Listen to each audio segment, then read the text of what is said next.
अस्सलाम वालेकुम। Voice of America Washington से मैं हूँ सारा जमान और मैं हूँ साकिबुल इस्लाम। क्या सदर ट्रंप ने इंसाफ की राह में रुकावट खड़ी की? तहकीकात अब करेंगे स्पेशल प्रोसिक्यूटर।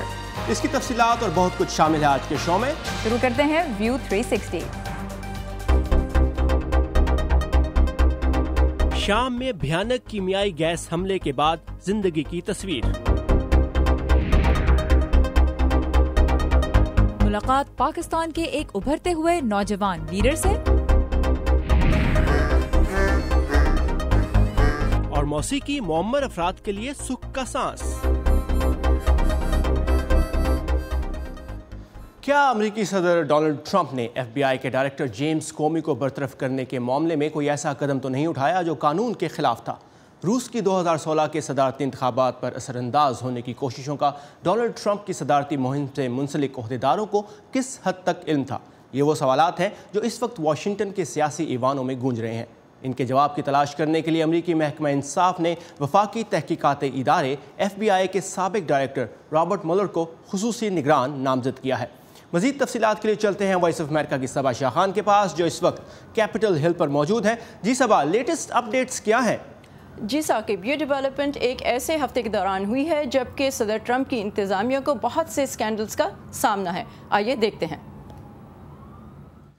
साबिक FBI डायरेक्टर रॉबर्ट म्यूलर को सदर डोनाल्ड ट्रंप की कैंपेन और मॉस्को के दरमियान साजबाज की तहकीकात की सरबराही सौंपी गई है। ये बुध की शाम डेप्यूटी अटॉर्नी जनरल रॉड रोजेनस्टाइन के जारी करदा ऑर्डर में कहा गया है। व्हाइट हाउस उस वक्त से बहरान का शिकार है जब से ये खबर मंजर आम पर आई है कि सदर ट्रंप ने साबिक FBI डायरेक्टर जेम्स कोमी को साबिक कौमी सलामती के मुशीर माइक फ्लिन की इन्वेस्टिगेशन ख़त्म करने को कहा था। मेरी कैंपेन और किसी गैर मुल्की ताकत के दरमियान कोई साजबाज नहीं रही। इससे ये तशवीश पैदा हुई कि सदर ट्रंप ने FBI की अपनी कैंपेन और रशिया की किसी ताल्लुक की तहकीकात की राह में रुकावट डालने की कोशिश की। ज़्यादातर अमरीकी कानून साजों ने खसूसी मुशीर की तकर्री का इस्तकबाल किया है और बड़ी उम्मीद है कि वो बाउसूल तहकीकात करेंगे। रिपब्लिकन तज्ज़ियाकार इवान सिगफ्रिड ने बजरिया स्काइप कहा, डिपार्टमेंट दोनों से आज़ाद और मुकम्मल खुद मुख्तार होंगे। उनका अपना बजट है और वो अपना स्टाफ खुद मुंतखब करेंगे। अगर वो चाहें तो तमाम FBI को सड़क के किनारे खड़ा कर सकते हैं। उनको डेप्यूटी अटॉर्नी जनरल की जानिब से इसका पूरा इख्तियार दिया गया है। एक और दिलचस्प लम्हा तब होगा जब अगले हफ्ते साबिक FBI डायरेक्टर कोमी कांग्रेस के खुले सेशन के सामने सवालात के जवाब देंगे। सदर ट्रंप ने अपने 100वें दिन कहा था कि किसी ने कभी ऐसा नहीं देखा होगा और उन्होंने ये मुस्बत अंदाज में कहा था कि उनकी इंतजामिया कितना अच्छा काम कर रही है। लेकिन ये वाकई हमने कभी ऐसी इंतजामिया नहीं देखी। किसी भी इंतजामिया की 118वें दिन इतना बड़ा स्कैंडल देखने में नहीं आया। और सबा, इस तकर्री पर दोनों बड़ी सियासी जमातों की तरफ से क्या रद्द-ए-अमल देखने में आ रहा है?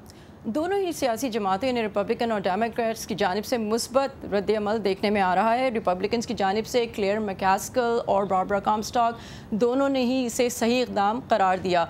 बारबरा कॉम्स्टॉक का कहना था कि it's the right thing to do.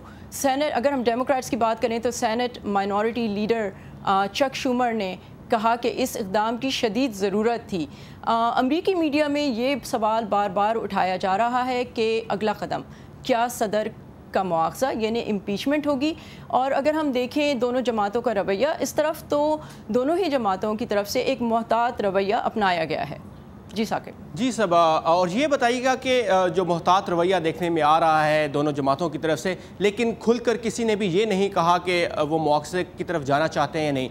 तो इस वक्त जो सदर ट्रंप का एक बैरूनी दौरा भी सामने आ रहा है, अगले हफ्ते जुमे के रोज़ वो सऊदी अरेबिया जा रहे हैं, तो उस दौरे के मुतालिक क्या अपडेट्स हैं?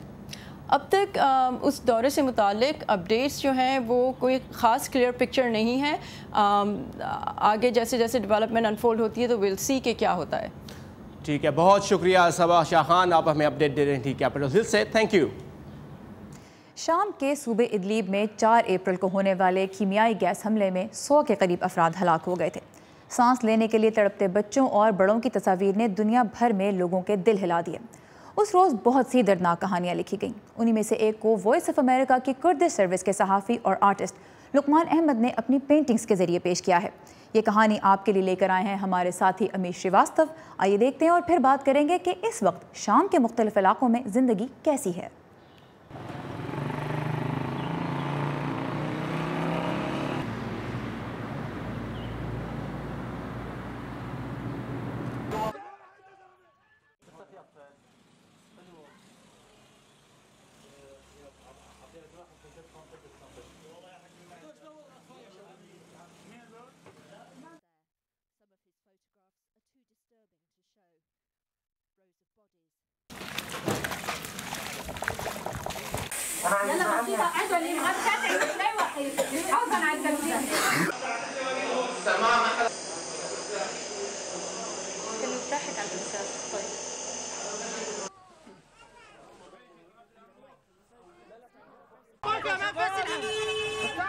Reprehensible chemical attack against civilians by the Syrian government and said these heinous actions must not be ignored by the civilized world.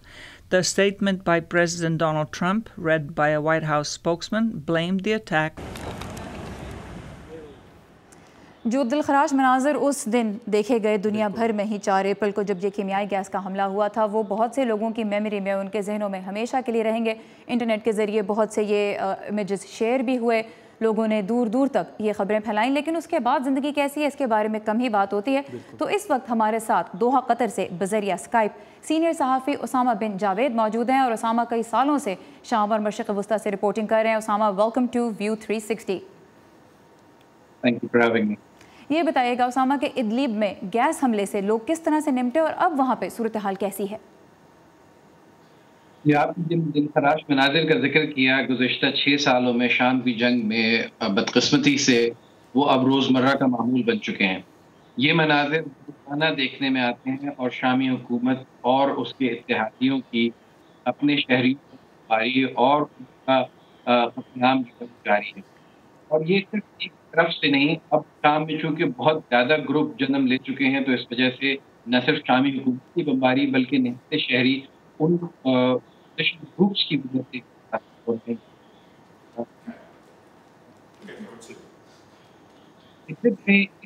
हमले के बाद कई हमले हुए, तो वो है अपने हजारों मिला हानि करते हैं।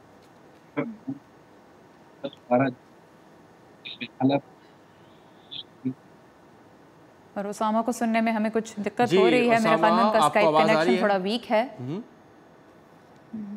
जी, मुझे आपकी आवाज़ आ रही है। जी उसामा, ये बताइएगा कि आपने हमलों की बात की कि उस गैस हमले के बाद अमेरिका ने एक शामी फ़ौजी अड्डे पर मिसाइल्स का हमला किया था। शामी लोगों में इसकी हमायत है, वो क्या तवक्को करते हैं कि अमेरिका उनके लिए क्या कर सकेगा और क्या नहीं? गुज़िश्ता 6 साल में जैसा कि मैंने आपको बताया कि शाम के लोगों की बैनुल अक़वामी बरादरी और बिलखुसूस अमेरिका से उम्मीदें बहुत मादूम हो चुकी हैं। अगर आपको याद हो, 2012 में पहली दफ़े जब शाम की हुकूमत ने इस बात का इकरार किया था कि वो कीमियाई हथियार इस्तेमाल करते हैं, तो सदर ओबामा ने एक रेड लाइन का जिक्र किया था कि वो रेड लाइन है कि अगर निहत्ते शहरियों पर केमिकल हथियारों से हमला किया गया तो अमेरिका उससे बड़ी सख्ती से निपटेगा। लेकिन शामियों ने देखा कि अमेरिका ने अमली तौर पर कोई ऐसा कदम नहीं उठाया जिससे बशार अल-असद की हुकूमत के खिलाफ कोई काम किया गया हो, और बहुत सारे ज़बानी कलामी और बहुत सारे इस तरह के प्लान्स डिस्कस होते रहे, मीटिंग्स होती रहीं। तो लोगों से जब आपकी बात होती है तो शाम के लोगों का कहना यह है कि दे फील अबैंडन्ड। वो समझते हैं कि बैनुल अक़वामी बरादरी और दुनिया के लोगों ने उन्हें तन्हा छोड़ दिया है इस बर्बरियत का मुकाबला करने के लिए, और वो अपने बच्चों की लाशें उस वक्त तक उठाते रहेंगे जब तक वो वहाँ पर मौजूद हैं। उसके अलावा उनमें से चंद लाख लोगों ने जब निकलने की कोशिश की तो यूरोप, अमेरिका और बाकी उन तमाम ममालिक ने जहाँ उन्होंने जाने की कोशिश की, अपने दरवाजे उन पर बंद कर दिए। और उनके पड़ोसी ममालिक जिनमें उर्दन और बाकी ममालिक शामिल हैं, उन्होंने अपनी सरहदों पर भी पाबंदी लगा दी।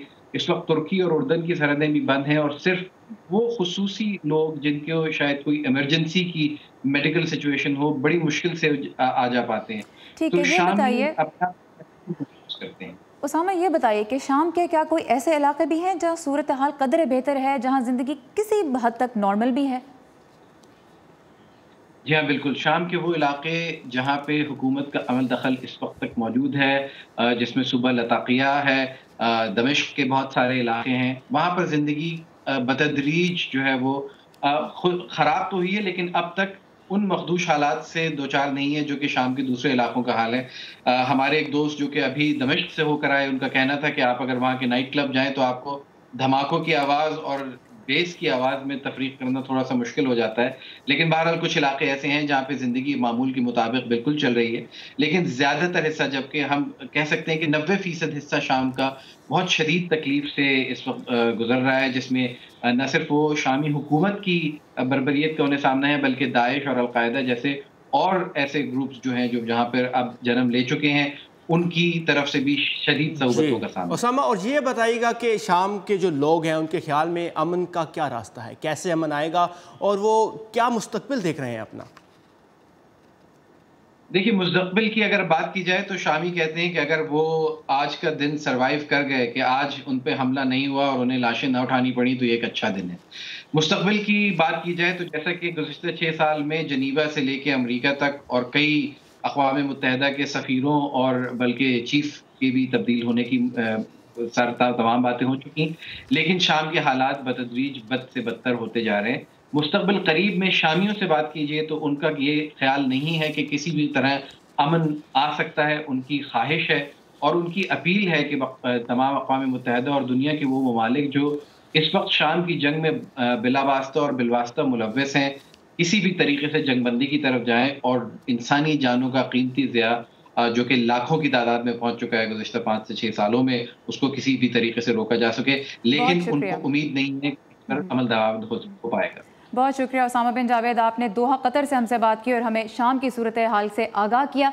यहाँ पे एक दफ़ा फिर हम नाजरीन को शाम से ही मुतालिक एक वीडियो दिखाना चाहते हैं। आपने गैस अटैक के बाद के जो मनाजिर थे वो तो देखे, लेकिन उस दिन एक बाप पर क्या बीती हम आपको वो दिखाना चाहते हैं। आइए देखते हैं।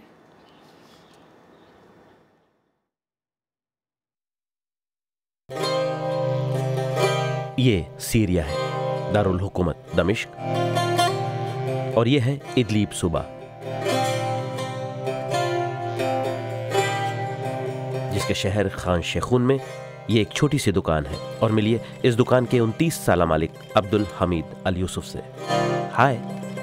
हर रोज़ अब्दुल हमीद अपनी दुकान के ज़रिए अपने ख़ानदान की ज़िंदगी चलाते हैं, जिसमें 2 छोटे जुड़वा बच्चे भी हैं, आया और अहमद।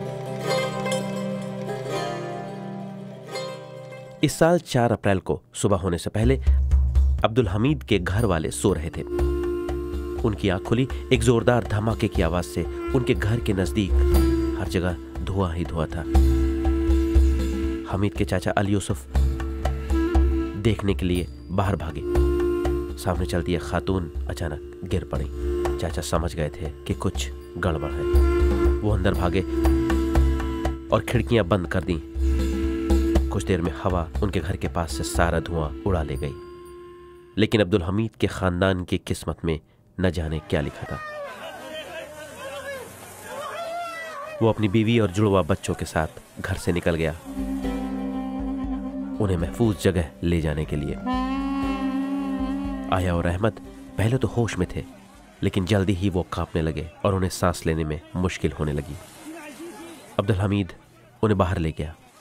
उनकी हालत खराब होती गई। अब्दुल हमीद उन्हें नर्स के पास ले गया। ये सोचकर कि आया और अहमद अब ठीक है, हमीद अपने बाकी रिश्तेदारों को ढूंढने निकल गया। लेकिन वहां उसे मिली तो बस लाशें उसके 2 भाइयों की, 2 भतीजों की और एक भतीजे की, साथ ही पड़ोसियों और दोस्तों की।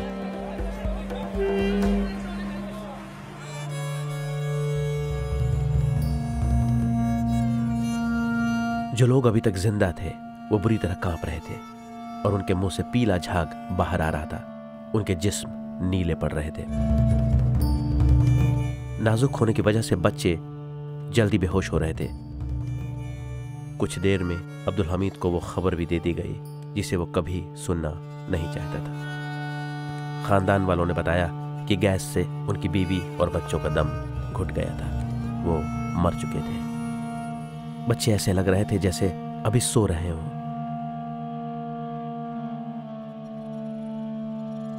अब्दुल हमीद ने उन्हें दफनाने से पहले आखिरी बार गले लगाया।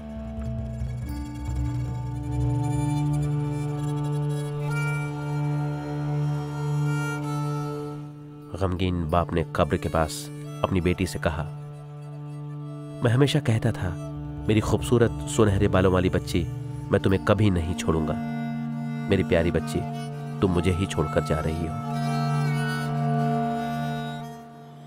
शाम से आने वाली बहुत दर्दनाक कहानी दुनिया भर से और शाम से और ताज़ा तरीन खबरों के लिए आइए मुनफरिद फीचर्स और वीडियो के लिए भी हमारी वेबसाइट पर urduvoa.com, जहां आप आज पाकिस्तान के ज़ेर इंतज़ाम कश्मीर में अपनी मदद आपके तहत स्कूलों की तामीर की कोशिशों के बारे में एक रिपोर्ट पढ़ सकते हैं। और दुनिया भर से ताज़ा तरीन खबरों और दिलचस्प वीडियोस के लिए आप वेबसाइट पर तो आएंगे ही। इस वक्त हम आपको दिखाना चाहते हैं दुनिया के कुछ हिस्सों में पेश आने वाले कुछ दिलचस्प और अहम वाक़यात की झलकियाँ। आइए देखते हैं वर्ल्ड व्यू में।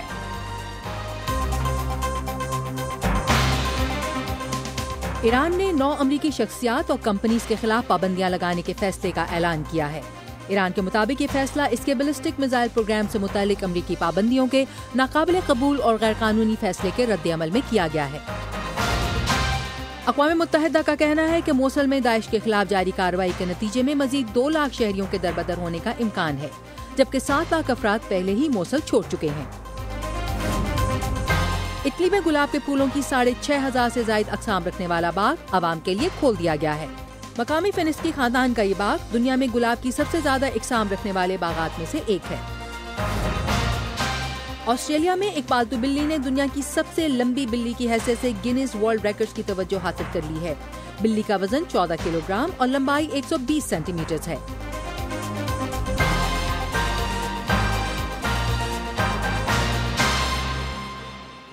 काफ़ी सेहतमंद बिल्ली आपने देखी और अच्छी सेहत के लिए लोग तरह तरह के नुस्खे और टोटके आजमाते हैं।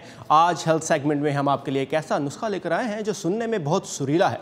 वो क्या है ये जानने के लिए मिलते हैं 97 साला जैक से, जिन्होंने अपने दोस्तों को भी इसकी अफादियत का कायल कर लिया है।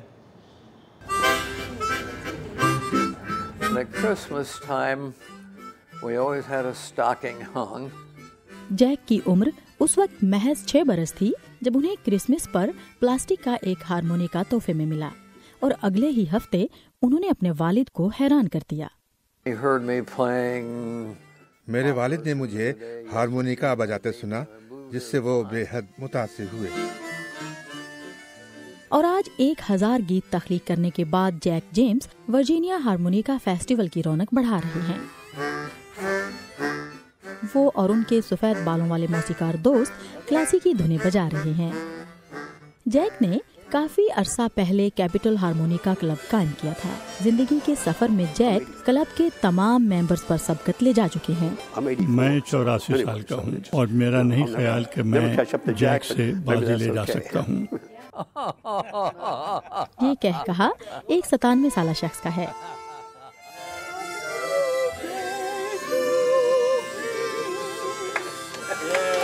जैक अपने फेफड़ों की इस मजबूती का क्रेडिट हारमोनिका की बरसों की रियाजत को देते हैं, क्योंकि ये मौसीकी का वो वाहिद मकबूल आला है जिसमें आप मौसीकी की ताने छेड़ने के लिए बहुत रिदम से सांस को अंदर बाहर करते हैं। लिहाजा अमेरिका की रियासत मैरीलैंड में हारमोनिका सांस के पुराने मरीजों के लिए एक थेरेपी का काम कर रहा है। इस ग्रुप को बेटर ब्रीदर्स या बेहतर सांस लेने वाला ग्रुप कहा जाता है।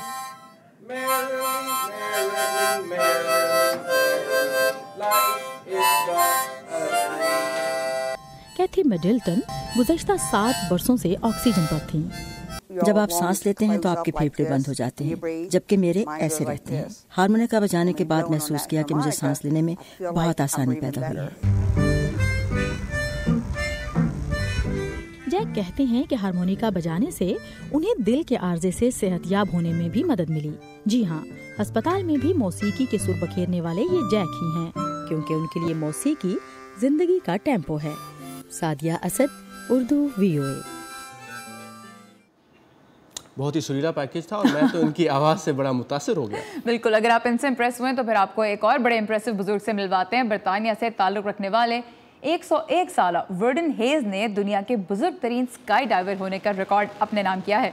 उनकी छलांग तो हर लिहाज से यादगार थी, क्योंकि इसमें उनके ख़ानदान की 4 नस्लों ने हिस्सा लिया और उनके साथ 4000 मीटर की बुलंदी से जंप किया। और ये वर्डन हेज की दूसरी स्काई डाइव थी। पहली उन्होंने अपनी 100वीं सालगिरह पर की थी और अब उनका प्लान ये है कि वो हर साल अपनी सालगिरह पर यही करेंगे। और हेज कितने निडर हैं, इसकी एक मिसाल ये भी है कि दूसरी जंग अजीम में उनकी खिदमात के सिले में उन्हें फ्रांस ने लीजन ऑफ ऑनर से भी नवाजा था। तो बहुत इम्प्रेसिव बुजुर्ग हैं। आप देखें कैसे लैंड किए हैं, कितने स्मूथली और बिल्कुल नहीं डर रहे, मुस्कुरा रहे हैं। मैं होती तो मेरा रिएक्शन बिल्कुल डिफरेंट होता। तो मतलब ये हुआ कि मतलब ये हुआ कि उम्र चाहे जो भी हो, इंसान वो करे जो उसका दिल चाहे। बिल्कुल, इंसान जो करे, हाँ बिल्कुल, और थोड़ी सी बस बहादुरी होनी चाहिए। मेरे में बिल्कुल नहीं, बट आई रिमेंबर कि आपने स्काई डाइव की हुई है। तो जनाब, कुछ इंप्रेसिव बुजुर्गों से तो आपकी मुलाकात हुई, अब हम आपको मिलवाएंगे एक बहुत ही इंप्रेसिव पाकिस्तानी नौजवान से। नाम है उनका राजकुमार, बस फिल्मी नाम है, हमारे साथ बिल्कुल मौजूद हैं आज। और ये आप की जो पहचान है वो एक यंग लीडर के तौर पर है, जिन्होंने भाईचारे और यकजहती के लिए बहुत एफर्ट्स की हैं। तो ये बताइए कि इस वक्त अमेरिका में जब आप आए और यंग लीडर्स के लिए स्टेट डिपार्टमेंट की तरफ से प्रोग्राम के तहत, तो उसमें आप का जो रोल था वो क्या था और अवार्ड आपको किस अपने प्रोग्राम के बारे में थोड़ा सा बताएं कि क्या आपने ऐसा किया है पाकिस्तान में जिसकी वजह से आपको अमेरिका में अवार्ड दिया गया है? जी बहुत शुक्रिया पहले तो मुझे यहाँ बुलाने के लिए। जो ये प्रोग्राम है इसका नाम है इमर्जिंग यंग लीडर्स अवार्ड। तो हम पूरी दुनिया से 10 लोग हैं जिनको ये अवार्ड दिया गया है, और मैं बड़ी फ़ख्र महसूस करता हूँ कि मैं पहला पाकिस्तानी हूँ जिसको ये अवार्ड मिला है। जो काम जिस प्रोजेक्ट्स के बुनियाद पे मुझे ये अवार्ड मिला है वो पाकिस्तान नहीं बल्कि इस पूरी दुनिया के बहुत सेंसिटिव इश्यूज़ में से एक इशू है, काउंटरिंग वायलेंट एक्सट्रीमिज़म। जो पाकिस्तान में स्पेसिफिक काम है वो ये है कि जो नौजवान, मेरा काम मोस्टली नौजवानों के साथ होता है जो डिफरेंट सोशो इकनॉमिक और डिफरेंट रिलीजन्स और डिफरेंट एथनिक बैकग्राउंड से होते हैं, उनको इकट्ठा करके और उनको एक कॉमन ग्राउंड्स दिए जाते हैं जहाँ पे वो मिल के काम करें और ऐसे ही एक यकजहती पैदा होती है। ठीक है, तो ये बताइए कि क्या मुश्किलात आपको पेश आई इस काम को करने में? लोगों का क्या रिएक्शन था? उनको अपने साथ मिलाना मुश्किल था या आसान? उनको अपने साथ देखें, एक तो राजकुमार होना चैलेंज था और ऊपर से पीस के ऊपर और इंटरफेथ हार्मनी के ऊपर काम करना थोड़ा। राजकुमार होना क्यों चैलेंज था? चैलेंज इसलिए था क्योंकि एक ट्रस्ट फैक्टर आ जाता है, आपका राजकुमार होना एक ट्रस्ट फैक्टर आ जाता है लोगों के, क्योंकि आप हिंदू बरादरी से हैं। बिल्कुल, ये एक थोड़ा सा ट्रस्ट फैक्टर आ जाता है। और ऊपर से देखा जाए मैं इस नज़रिए का हूँ कि दुनिया में अच्छे और बुरे लोग हर जगह पर हैं, और पाकिस्तान में जो हम एक्सट्रीमिस्ट कहें, जो एक्सट्रीमिस्ट एक छोटा सा तबका कहो, अच्छे लोग बहुत हैं पाकिस्तान में ऑफ कोर्स, जो एक छोटा सा तबका जो एक्सट्रीमिस्ट है वो इन चीज़ों से खुश नहीं होते। और आपने इन तमाम मुश्किलात का सामना करके आप यहाँ तक आए और आपको ये अवार्ड भी मिला। जब अवार्ड मिला तो कैसा महसूस हुआ, क्या जज्बात क्या थे? देखें, एक छोटे से एक थरपारकर के पसमंदा इलाके से आना और फिर एक पाकिस्तान की रिप्रेजेंटेशन करना एक इंटरनेशनल फोरम पे, और फ़ख्र महसूस कर रहा था और साथ साथ अपने शोल्डर्स पे एक बहुत बड़ी रिस्पॉन्सिबिलिटी लेकर आया था, पाकिस्तान का एज एन एम्बेसडर बनकर आया था। तो बिल्कुल बहुत खुशी भी हुई, और साथ साथ ये हुआ कि अब वापस जाके और ज़्यादा काम करना है और बड़ा काम करना है। बहुत शुक्रिया राजकुमार, और हमें यकीन है कि आप अमेरिका में बहुत कुछ ऐसा सीख के जाएंगे जो आप पाकिस्तान में भी आजमा सकते हैं, ट्राई कर सकते हैं। तो हमारी बेस्ट विशेस आपके साथ हैं, और बहुत बहुत मुबारक हो आपको कि आपने जो मेहनत की है उसका आपको सिला भी मिलना शुरू हो गया। And best wishes and keep up the good work. Thank you Raj. और इसके साथ ही ये था आज का व्यू 360। आपकी फीडबैक का हमें इंतजार रहेगा। इसके लिए आइए हमारे फेसबुक पेज पर, एड्रेस है facebook.com/VOA Urdu। कल फिर इसी वक्त इसी जगह आपसे फिर मिलेंगे। तब तक के लिए खुदा हाफिज।